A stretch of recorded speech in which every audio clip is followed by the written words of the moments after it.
Сега време е журито да журира скришно, тайно, но през това време ние има какво да правим, разбира се. На сцената ще дойде гост, който създава всъщност най-голямата българска компания в сектора на възобновяемите енергийни източници. Той ще ни разкаже за неговата вдъхновяваща история, как всъщност е стигнал до неговия успех. А това е именно Калоян Величков от Самотек. Аплодисменти, моля!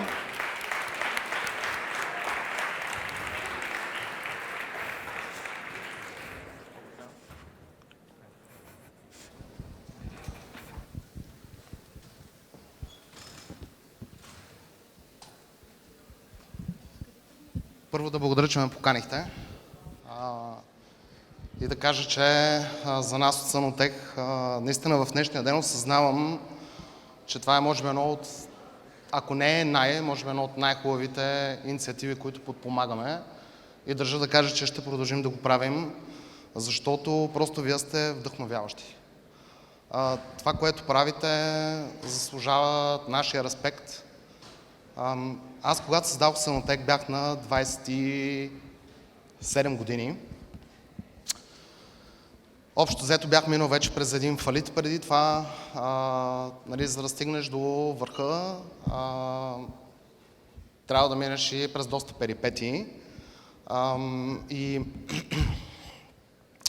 може би едно от най-важните неща, което трябва да кажа е, че поне за мен това винаги е било водещо, всъщност никога да не смяташ, че си на върха, за да имаш мотивация да продължаваш да вървиш напред. И наистина трябва да кажа, че тук сред вас аз съм участвал специално с Никола Газдов, също с Димитър Енчев в различни панели. Аз наистина просто трябва да кажа, огромни аплодисменти трябва за вас, за начина, по който презентирате, за спокойствието, което имате. Искам да ви кажа, че аз на 16-17 години може би бях просто един гъмен в училище. Самия факт, че вие 9 месеца намирате мотивация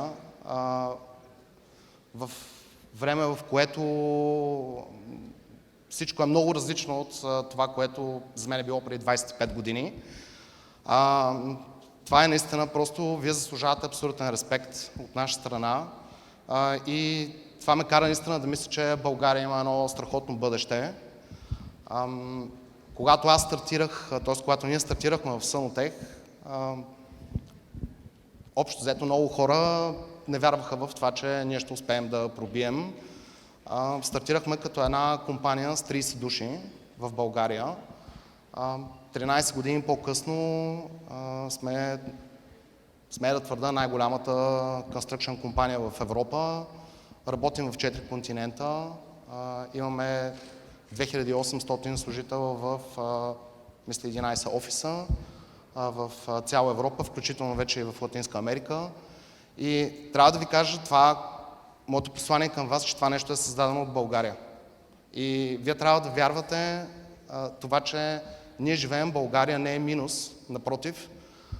България е държава, която е страхотна за един стартъп, страхотна е за хора, които искат да се развиват, имат желание. И сред вас наистина видях такива, всички сте такива и наистина респект за това, което правите, респект за времето, което отделихте и наистина респект и за Тиноватор за страхотната инициатива. И дори днес от 69 отбора да са останали 10, сега ще останат, доколкото разбирам, 3. Вие всички сте победители, заради това, че правите нещо, което почти никой не прави. И за това, че вие инвестирате собственото си време и трябва да знаете, че това нещо винаги наминува в живота си изплаща. Така че респект от моя страна и от името на Санотек. Предполагам, че... Аз предлагам, така и така имаме време. Да. Ако имате желание и интерес, публиката могат да ви задават въпроси. Разбира се. Така че който му е интересно, може да вдигне ръка. Хората от Help Team ще дойдат до вас с микрофон, ще говорите ясно на микрофона и ще може да си зададете въпросите. Сега е момента. Преди малко на вас ви задаваха въпроси, така че сега вие задавайте на нас. Да. Въпроси? Някой? Цяла пълна зала, никой няма въпроси. Опа, 2 въпроса.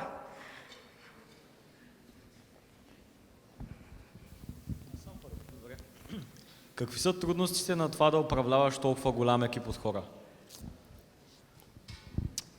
Основното затруднение е, че една компания, когато расте, ти никога не си подготвен с администрацията, с организацията. Винаги имаш страшно много предизвикателства, за които просто не си подготвен, защото така както и във вашите бизнес идеи, вие можете да прогнозирате много неща, които биха се случили, да наистина направите някакъв изключително детайлен слот анализ, но винаги има нещо, винаги има някаква промяна, дали е геополитическа, дали е финансова, всяко нещо, винаги съществува нещо, което може да те изненада, но от перспективата на Санотек би казал, че най-големият проблем е, че ние винаги сме вървяли прекалено бързо и общо взето никога не сме били подготвено толкова добре организационно да можем да подкрепим всичките възможности, които сме имали. Втория въпрос е, искам да разбера малко повече за вашето образование и началото на биографията ви. Предполагам, че това ще ви е най-интересният момент. Моето образование е средно, специално. Не знам кое му е специалното. Но когато бях на 21 години, имах определено така сериозни семейни проблеми, които наложиха да живея самостоятелно, даже беше на 19. Аз съм може би един от последните бизнесмени от нашето поколение, който е ходил в българската армия. Така че след армията и вече на 21 годишна възраст се наложи да прекъсна университета и така си остана. Така че в отговора е средно. Което не означава, че вие трябва да се ограничите до тук. Може? Добре, Това е ами да ме чуят изненада. всичките. Доста често ми се е случвало да пътувам за селото ми или до морето и да съм виждала близо до Сливен големите площи с слънчеви панели. Мисля, че са на Санотек или се лъжа. Ами всъщност ние около Сливен, освен че сме правили, мисля, почти всички проекти. Да, Санотех има собствена инвестиция в Сливен, която съвсем наскоро въведе в експлоатация, като включително това е една от първите дестинации, които ще се опитаме да хибридизираме напълно и в течение на времето да обвържем с допълнителен бизнес през сфера на дейта центрове и AI. Моят въпрос по-скоро даже е свързан с това, тъй като знаем, че все пак слънчевите панели имат някакъв живот. Да. Какви са плановете след като изтече този живот? След като изтече техния живот, те трябва да бъдат рециклирани. В България има няколко компании, които рециклират слънчеви панели. Става едно отделяне на всичките компоненти вътре. Като, разбира се, една от идеите, които Санотех има е да създаде собствена рециклираща компания. Ние имаме не в Сливен, а в Стара Загора в момента завод, който строим. Това е с една от основните идеи да насърчим и местната икономика поради затваряне на ТЕЦ Марица, като в момента строим един завод за метални конструкции. След него имаме една инвестиция, която наскоро затворихме в Германия за комуникационно оборудване и трансформаторни станции. И общо взето идеята ни е да пренесем глобалното производство в България, като това е план, който в момента работим върху разработката на ПУПа и съответно подготвяме за разрешение за строеж, като се надяваме тази бизнес инициатива и двете да са функционални в края на 2027 година. И имаме едни много свободни декари, в които силно се надяваме, ако не сме ние, някой може би от залата, чрез неговите идеи да ни насърчи общо взето да направим и фабрика за рециклиране. Тъй като в България в момента има за слънчеви панели, но няма за така известните в момента съоръжения за съхранение на енергия или батерии. Благодаря много за отговора. От много време наистина се чуда за това нещо и се радвам, че имам честа в момента да задам този въпрос. Абсолютно, това е също така доста идея. Аз чух някои наистина страхотни бизнес инициативи, които честно трябва да се призная, така общо взето завидях защо ние в Сънотек не сме мислили по тези въпроси. Така че наистина просто keep on going. Защо не е Сънотек да подкрепи някои от идеите, които чухме, наистина бяха страхотни. Вие всичките бяхте страхотни. Благодаря. Ментори, участници, гости, родители, въпроси? Да, аз имам един въпрос, извинявайте, здравейте. Здравейте. Аз съм Боряна, ментор съм на единия от клубовете в град Шумен. Моят въпрос към вас е всъщност, смятате ли, че е възможно един ден човечество напълно да разчитаме на възобновяема енергия или за съжаление няма как? Абсолютно съм конфидент, че дори в момента човечеството може да го прави. И смея да твърда, че това е абсолютно най-бързият начин за постигане. Въпрос на политика и на интереси е това нещо да не се случва. Въпрос също на много пари, на методика за изчисляване на данъци, с бюджети. Но и в момента има включително държави, които са напълно енергийно независими от възобновяеми източници, т.е. напълно се захранват през тях. Трябва да кажа, че България в момента, в който започна да насърчава повече вятърната енергия и включително нови неща, които се задават на хоризонта, смея да твърда, че в следващите, може би 12 до 15 години, включително и България, ще бъде една от държавите, които ще бъде почти независимо от различни видове. Тоест, това ще бъде със сигурност, може би 80% от енергията, на която ние ще консумираме. Надявам се да успях да отговоря. Да.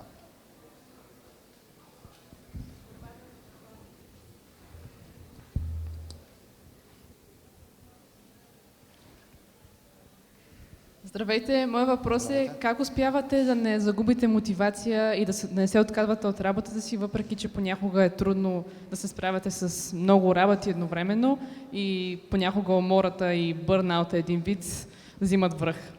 Често. Това е много хубав въпрос. Наистина много хубав. И това е едно от най-трудните неща, човек да успява да балансира. Всъщност колежката ми Боряна, точно преди да вляза тук си говорихме на тази тема, да я засегнем. Бях забравил, благодаря, че зададохте този въпрос. Човек трябва да успява, макар че това е много трудно, да намира баланс между три неща.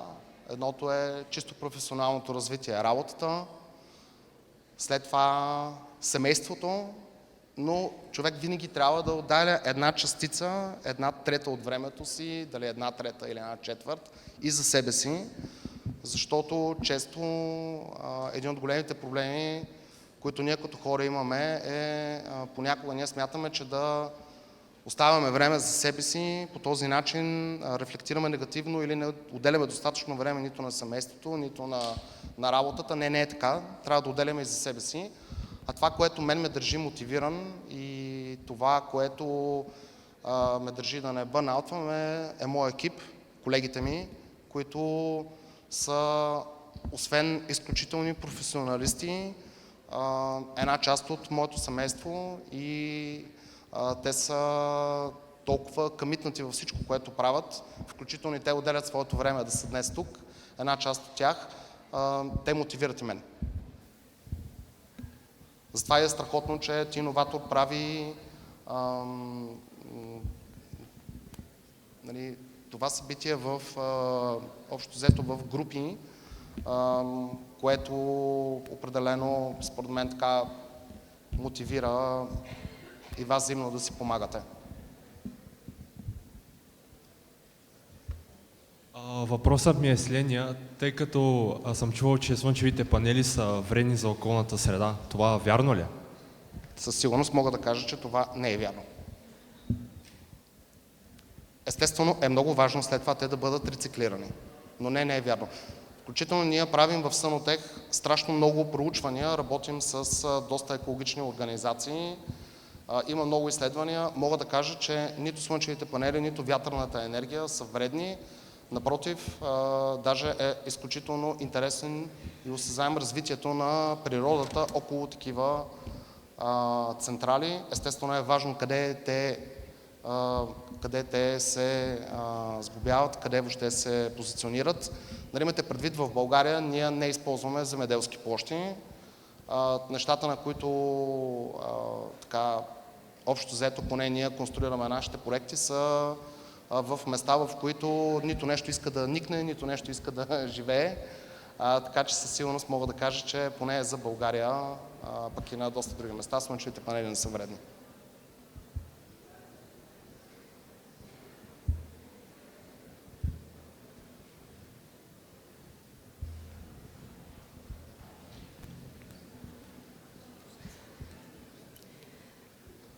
Аз искам да попитам, тъй като съжалявам тук отпред. Ще говоря на ти, тъй като това е моя пряк ръководител. Ти сам каза, че си минал през един фалит. Тъй като днес предполагам, че ще има хора, които ще бъдат разочаровани. В крайна сметка отборите са 69, но победителите са 3. Как запази мотивацията си, как продължи напред след, нека го кажем условно, провал, за да изградиш това, което си изградил в момента? Ами, това трябва да кажа, че беше наистина един така много труден момент в живота ми. Точно се беше родил първото ми дете. Компанията, която фалира, това дойде от ефект от един от най-големите ни клиенти в Германия. Тогава в фирмата ни работеха 180 човека, респективно 180 семейства, което означава, че всяка сутрин се събуждаш и всяка вечер си лягаш с мисълта, че си задължен на 180 семейства. И общо взето за мен беше изключителна мотивация да не съм един от поредните, който ще остави излъгани тези хора. И така както ти работиш в същата организация, знаеш, че може би 100 от тези от 180 човека, 14 години по-късно, са едно от кор звената на компанията, работят вътре при нас и са вече общо взето проект менеджер или работят на етаж с теб и с мен. Общо взето една от сериозните наистина големи мотивации беше да не остави излъгани тези хора. А и, както казах и в началото, няма наказано добро. Ако човек се опитва, не винаги се получава, но няма начин трудът ти да не остане обезвъзмезден.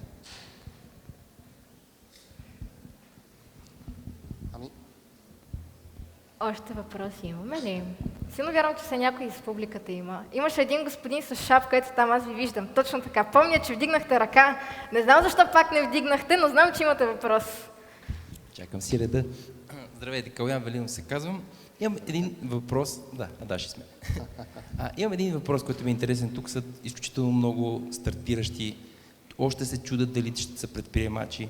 Може ли да разкажете за първите си стъпки, но най-първите стъпки, когато разбрахте, че се занимавате с предприемачество?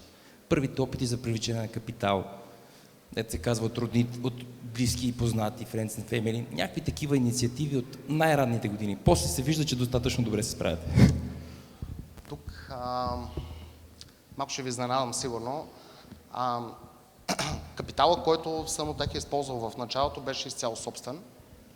Всъщност ние стартирахме компанията с, ако не ме лъжа паметта, горе-долу около 35-40 хиляди евро.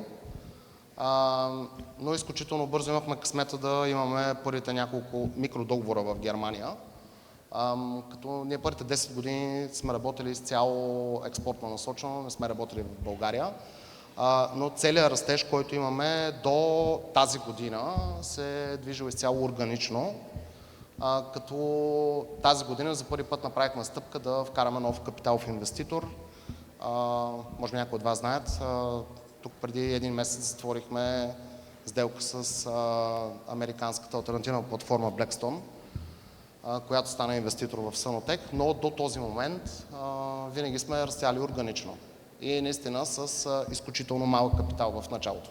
Аз искам да върна много първия момент, тези 30 хиляди, примерно, които са били в началото. Как подходихте с първия си партньор? Вие имате някаква концепция, идея, здравей, искаш ли заедно да направим? Имате ли съдружник в началото?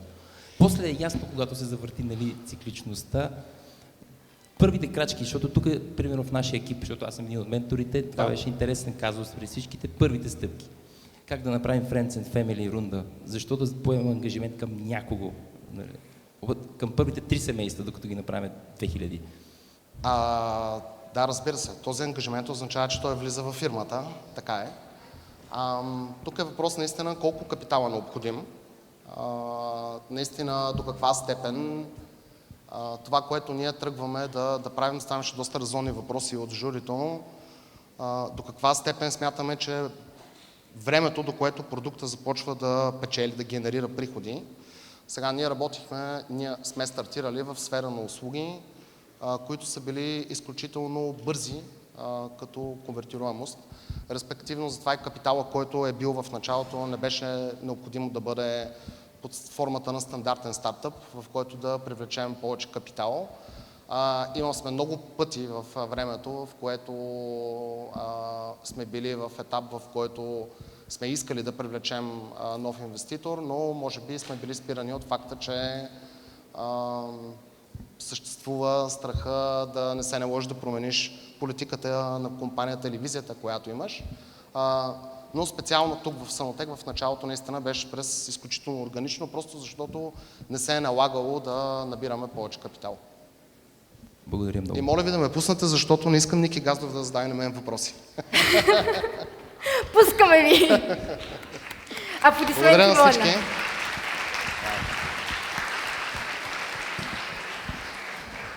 Благодаря и пожелавам наистина успех на всички. Мерси. Да, добре.